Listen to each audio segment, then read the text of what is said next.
was fun hanging out with Eric just now. Yeah, that was great. We just got back from New Image Brewery in Wheat Ridge. Yeah, and we talked about Eric tons of times. Country singer and guitar player. And, man, serious candidate for hardest working guy. Seriously. Does about 250 gigs a year. Also, Eric, I think we've talked about, he's won 2 awards from the Colorado Country Music Hall of Fame. His first real year out there, he won Best New Artist, and then another year he won Entertainer of the Year, which with 250 gigs a year, you'd be in the running. You got to get some kind of award. I know.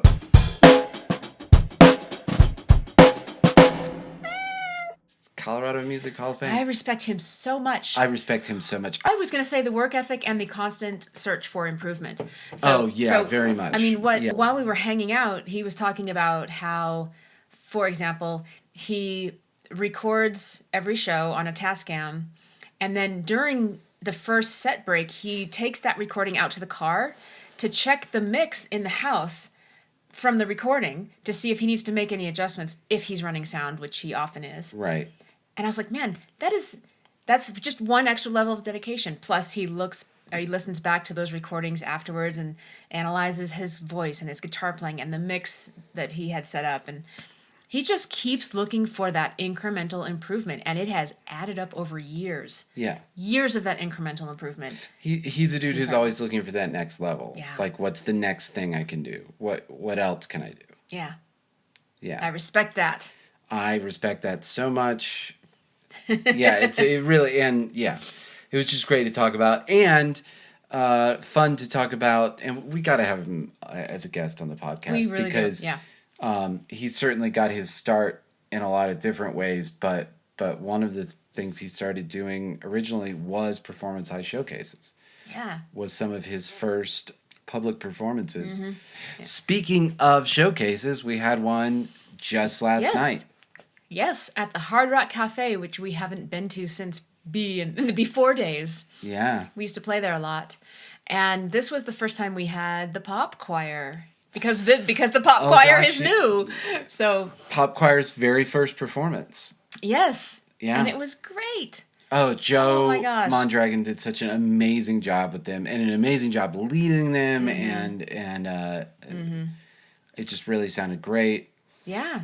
Yeah. And we were able to fit everybody on stage, which was my worry, too. Very small stage at the Hard Rock but we got everybody downtown on. Denver. If we grow at all, we're not going to be able to put the choir on that stage. But that's fine. There's other venues. And we'll be back to Hard Rock to do lots of stuff. And we're going to be at the Oriental Theater in July for our next showcase. So they'll sit there. Yeah. In fact, we're going to have 2 chapters of pop choir this time. Did I tell you? Oh, my gosh. That just came about today. Wow. We're going to have one in Broomfield. Why not? Why not? Yeah. Is Joe doing both? Or yeah, okay. Yeah, so he'll do Denver Pop Choir on Tuesdays and Broomfield Pop Choir on Sundays. And so there's so many advantages to this. First of all, if someone can't make a rehearsal in their home city or whatever, they could just go to the other one that week if they want to. Oh my gosh. So it's going to be the same music, and then they'll get together for the band rehearsal and then the show. That's ingenious. Right? Yeah. Oh my gosh. Yeah. Wow, what a thing. So your big thing you were going into the showcase wanting to do was MC it at a different level than perhaps... I mean, you've MC'd these things for... a while now. Yeah, a while now. Which has made me get over my fear of public speaking. Well, yeah. Yeah, you've had to. Yeah, it's just a part of the job now. Sure. And with my experience in Petty Nicks, I think that has really helped the Petty Nicks experience, not Petty Nicks. With my experience in the Petty Nicks experience, oh, what a sentence. Do you mean the Petty Nicks experience featuring Justin Long? That one? No, I mean the Petty Nicks experience featuring Adrienne Osborne. Okay. All right. Totally different. I'm on the same page. Okay. Go on. Anyway, with my experience managing a crowd in the sense of like I am the one on stage speaking between songs, and I can make a crowd tend in a certain direction, that has really helped my emceeing. I know the power I have now. Right. And so I read this book called The Art of Gathering, which is a book about the ways that we gather as humans, from dinner parties to international peace brokering. I mean, and everything in between. Staff meetings, parties, just everything. And she talked about the things that go into making a gathering know its purpose and fulfill its purpose for the people who are gathering. And so I applied a few ideas that I got from that book to our showcase this time. And in the sense that I wanted to guide people to understand why we are here, how we behave when we're here, and what we're going to get out of it by being here. And so I tried some new things at the beginning, like I just announced differently at the beginning. I kind of set some ground rules and I involved everybody, and I had all the performers stand up and see each other and feel the support from the crowd. Right. And it set the tone for the night. And normally I have to kind of like keep the applause coming for everybody, but like it was just rolling. It was on its own this time. It really was. And the Hard Rock is always interesting because a lot of the showcases are closed events.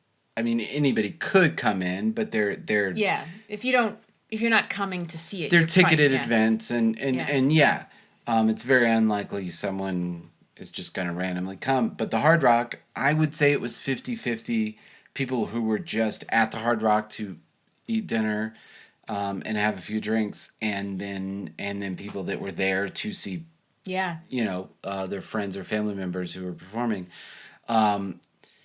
So I think you did a great job of even getting the people who were not performance high people on program with what's going on here. I wanted to let them know what's happening. Right. I mean, the first thing I did was introduce hi, I'm Adrienne from Performance High. How many of you are here to see the showcase? Cheers, cheers, cheers. How many of you have no idea what's about to happen? And at the time you did that cheer was louder. Oh, really? And that speaks to your energy bringing that. Yeah. I mean, I was upstairs at the time. Okay. Because they have the balcony, and I was in the balcony green room, which, gosh, I have to thank Jennifer. 90% sure it was Jennifer at Hard Rock. She set us up a nice little spread. Julie. Anyway, they treated us great. Yeah. But I was upstairs and I heard that cheer and I was like, wow, like you just asked who didn't know what was about to happen. And got a good response. Yeah, so. But we were talking about that. We'll get back to it. Let's put a pin in that because like I think there's something we were talking about bringing that energy to stage. Mm-hmm. That is part of it, and we'll talk about our Saturday night gig. So what else, given that you were hitting that, were the different approach to emceeing, or just not a different approach, but a little different goal, or whatever, however you want to say it. Yeah. Anything you would take away from the experience? I think it just had a positive result in bringing people in to the purpose of the gathering and helping them meet each other. Oh, I gave people assignments I don't know if you heard.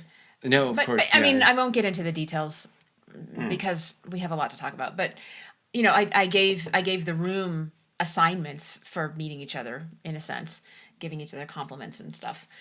Because I recognize that one of the main reasons we do showcases is to build community and help people meet each other at Performance High.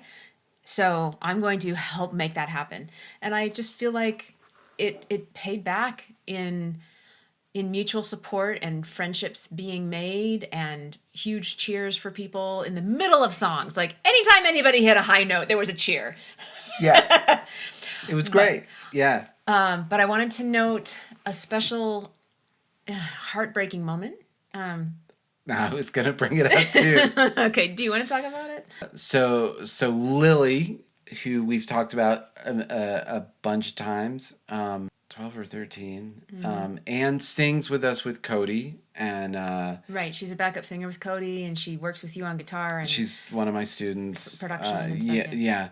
So she was singing in the showcase, and she had planned to sing the Temple of the Dog song, Say Hello to Heaven, because Lily's a total rockhead. Like somehow she's living in the 90s. So she was going to sing that song for her father's best friend. Mother. Basically her grandmother figure. Right. So her father's best friend passed away a few years ago. Right. But her father's best friend's mother remained in her life and has been like her grandmother. Right. And her grandmother, this woman flew out to see her perform at the Hard Rock and passed away the night before in her presence. And so, and this song is like the song. It's like her... Well, it's... Yeah. I mean, it's her father's best friend's favorite song. Right. And then became her his mother's, like, it was their song, apparently. Yeah. And so she was going to sing it for them. And so this lady passed away, and Lily still went on stage and sang it. She introduced it and gave some context. None of us had heard anything that. She got on stage and told the story, and we're all like... Her mom told me. Okay, so you knew. So I knew because her mom thought Lily might break down while singing it and wanted some vocal support. So Joe had a heads up, and I had the lyrics for that song up on my iPad in case Joe needed to get on stage. And I saw him, like, remember she started to kind of like choke up. She did. He was like ready to launch up on a stage and help her. But then she pulled it together and he sat back down again. What a complete rock star she is. You know, she choked up like... there were tears streaming down my face, and I wasn't even aware I was crying. I was like, what's wet on my face here? Oh, yeah, both corners of my eyes are just, like, leaking. Yeah, I'm getting it now. Yeah. And she pulled it back together, and she put that emotion into the last bit of the song and broke everybody's hearts. Yeah, it's one more reason to wear sunglasses while you're playing, because you never know. Yeah, it was a really emotional moment. Mm-hmm. And she snapped right into it, and she killed it. Mm-hmm. But gosh, everybody did. I mean, that was such an emotional, unpredictable experience. But then, gosh, just everybody else. Noe? Yeah, just... Little Noe? Yeah. Yeah, so... Very, very young. Yeah, I'm not sure her age, but she's preteen for sure.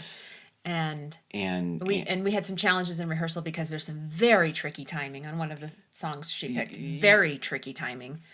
Actually, both of the songs, even Driver's License by Olivia Rodrigo. Right.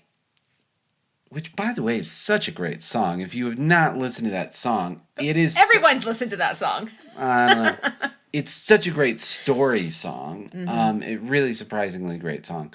Anyway, both of those a little tricky, and she just knocked it out of the park and like came with the power. And, and great dynamics too. She's not just a power singer. No, she went from from 1 to 10, all the way in between on that song. It was really, really great. And you and Alyssa did such a good job, kind of like stepping in and just being, nope, it's right here.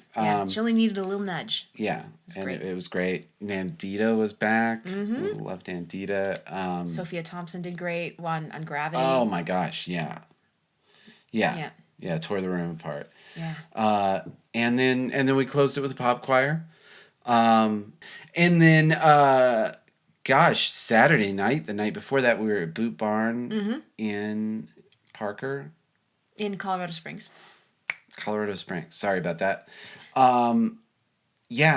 Which we do all the time, and we're very lucky to sell the place out, usually. And, sold it out this time. Yeah. And that was a fun one, partially because we had two... substitute players, which happens in the music world. Sometimes not everybody's available. Ryan Skiles, who was in the band when we joined. Right. So he came back. And Ryan I just love playing with because I got to say, just such a heads-up player. Like, he's hearing everything that's going on stage. And it's so much fun for me because I'm also kind of a heads-up player, and so we sometimes are like looking at each other being like, you heard it, right? It's like... So did he hear whatever you... So there's the line in Edge of 17, and the melody was hauntingly familiar, and you always play some little like classic rock riff after that. I literally listened for it and I couldn't hear it. I think because I don't have your guitar up loud, and I don't have your guitar in my monitor at all, so I couldn't hear what you did. But what did you do, and did Ryan hear it? No, what was most funny is I made a big deal about it backstage before the show, and then I forgot to do it during the set. So that's why I didn't hear it. Yeah, because I forgot. And I even said, when I was like, I always do, the melody is hauntingly familiar, and I'll do Sunshine of Your Love, or Purple Haze, or Smoke on the Water, or like, I mean, a dozen different... The one time I listened for it, you don't do it. And I even said, now that I made a big deal about it, I'll probably forget to do it. And then sure enough, I forgot to do it. I've been doing it for years, and then like, finally people are listening. I forgot to do it. All right. Which I knew was going to happen. But Ian Rollins was also on that gig on drums. Mm-hmm. He's filled in for Petty Nicks, but he's filled in for Cody as well. Yep, we keep calling him. He's super reliable. He comes prepared. And he's a great guy to be around, you know. And just like the best hang in the world. Yeah. And like, just couldn't think more highly of the guy. Yeah, so... He did great. I mean, we had a rehearsal with him. Did we have a rehearsal with him before the first gig we did with him? We did not. That was a full stressful. 3-hour gig. That's when That's we were amazing. doing it. That was amazing. Yeah. And this one was, you know, we maybe did like 2.5, 2:15, I think. Yeah. But anyway, getting back to that point, we were talking about that energy of hitting the stage and like sort of needing to hit the stage with that energy of, gosh, I don't know how to say it. Some of it is having a little bit of energy that I'm in charge of what's going on here. Mm-hmm. This isn't disorganized. And obviously in Petty Nicks, we split it up between the three of us. Mm-hmm. But there is a little bit of that with crowds where they need to know that somebody is in charge, or Definitely. whoever's up front knows what's going on and is in charge. So there is some of that. It's just kind of been rattling around in my head. And obviously Cody is such a, like, I mean, you know, he's so great at it. I mean, he's like shoving down dinner and he walks on stage with still chewing, and then like immediately like lays down, like, here's the vibe. I'm in charge. I know what's going on. And I was like, you just swallowed. Like, it's so funny. And, you know, I was saying it to another performer just right afterwards. Like, you even need to be protective of that energy. You know, you have to be ready when you get on stage. Yeah. You know? Yeah. You have to be a little, like, shy about, no, I need to be focused. Like, because crowds, whether it's a small group, speaking of the art of gathering, whether it's a small group or it's a whatever it is, like, people need to feel like somebody knows what's going on here. Yeah. And you need to bring a certain amount of energy to that. It's like raising yourself to a different plane somehow. At least that's the way it feels to me. We were headed to the gig, and I was telling you how I didn't feel like I was anywhere near that space. Right. And for the showcase, I think. Right. No, for the showcase. Especially since I was trying to do some new things. And we had, you know, we'd done a big gig the night before, and I was tired and didn't feel like it. But I'm like, if you don't truly own it, it does not work. Right. You can't ask permission to be the leader on stage. Yeah, that's a great way to say it. Yeah. Like, you can't walk on stage and be like, "Hi guys, hey, is this thing on? Hey, yeah, so hi everybody. Can you hear me?" You know? Right. Like, you got to walk on and own it from the very first moment. And I knew I wasn't going to get the whole crowd just to be silent, because it's too big of a venue and there are too many people not in our crowd. Right. But so I was kind of managing, like, how much of their attention am I going to demand? Right. By speaking and pausing. Right. I used some pauses. I don't know if you noticed. I did not, but that is a thing I talk about. Yeah. So, you know, I did a little bit of like, "Hey, can you guys hear me? Hey, I want you all to listen." You know, like some demanding of like, "Hey, I'm talking to you now, listen." And I used some pauses too to like you know, if someone's speaking, making noise, and then they stop, the room will kind of settle down. Like, oh, Yeah, what just happened? absolutely will. So I used Yeah. a little of that. I didn't try to get the whole room to settle down because there's the bar way back there, and they weren't going to stop talking. No, but so it was just an interesting navigation. You know, like I'm going to get enough people to pay attention to make happen what I'm going to try to make happen here, and that requires like this internal energy, this internal intention before you get on stage. So I was saying I understand now why people hire MCs. It is a job. It is with high level skills. Right. And that's part of the public speaking thing and performing, like, you know, even doing music with talking. That's one of the things I talk about when I work with people on stage banter and stuff, is like partially for the reason you talked about, but for other reasons you got to leave those pauses in. You know, information, take a beat and let that information like sink in all the way to the back of the room. Because there are the people that were chit-chatting at the back of the room, but they also heard you, but they need a second to like get out of what they were chit-chatting about and like, oh, we're supposed to be doing this now. Yeah. And a lot of times when stage talking doesn't work, it's because you're just steamrolling through it. And people, they just get lost. They're like, they're still trying to soak in that first sentence, but now you're on the third sentence, and like they're never gonna catch up. And that's a lot of times that pacing thing. Yeah. You know, it's huge. Yeah, it really is huge. I think the big thing for me, going back one step about that side of things with Boot Barn, was they were super into it from moment one, and I was actually very surprised when we walked out. And I don't always do it, but sometimes if I feel like there's a little unsureness about what's happening, like there were some cheers and people were cheering a little bit, when I walk out, I'll do like some like hand in the air thing, or I'll like even walk up to the front and just kind of be like, you know, and that got a roar back as soon as I like was like, no, this is really like, hey, we're here. We're really like, starting. And I was actually like I was a little taken back, because usually it just like, you know, sometimes when I feel like it's a ripple and people aren't really sure what's happening because we have to walk on video and there's music and it's cool, but you don't necessarily, you were just talking 2 seconds ago and you know, you're just putting down your drink and whatever, but that got like a volley back at me, and I was like, okay, this is good to go. And then it took a while for people to move up to the front and get really, you were talking about like breaking them open. Yeah. And it certainly got there, and the other night was nuts. If we take our audiences to a 10, which is where they're going crazy, and like we see them afterwards and they come up to us and their eyes are wide, and people come up to us with comments like, I didn't think I was going to like it, but you guys are the best band I've ever seen. Like when we've got that kind of response, that's a 10. Like mind blowing. We usually walk on to an 8, 7 or 8. Like they're pretty hot to start with. At the venues that we, these Petty Nicks, these great shows we're doing lately. Yeah. And the question of like when we get to 10 is like, that's what we're talking about. Like when do we break them open to like,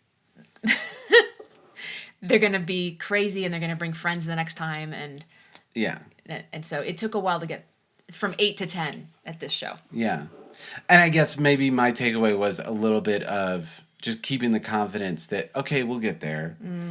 And something, and we were filming and there was, you know, Vic put together this insane lights and the thing, and it just looked amazing. And so maybe people were just hanging back because it looked so cool and they just wanted to like watch it, or maybe the filming was making people nervous, or Boot Barn has a ton of security and we've talked about that. But anyway, just having the confidence that like, we'll get there. Get there. And there were a couple times I was like, oh, this will definitely get him. And then it sort of didn't. I mean, they're having a great time the whole time. It wasn't like at all people aren't enjoying the show. No, yeah. I mean, it's just, when are we going to get to that point where it's like at a full boil? Yeah. I feel so lucky that we start our shows at a simmer these days. Right.